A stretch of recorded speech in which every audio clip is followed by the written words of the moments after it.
this video, we will understand what matter is, how we identify it, and what is it made up of.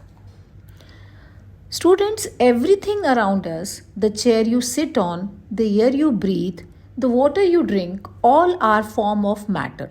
We can identify these things using their color, shape, size, and other features. So, what is matter? Matter is anything that has mass and occupies space. यानी कोई भी चीज़ जिसका वजन हो और जो जगह घेरती हो उसे हम मैटर कहते हैं.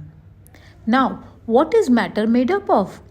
Matter is made up of tiny particles, so small that we cannot see them with our naked eyes.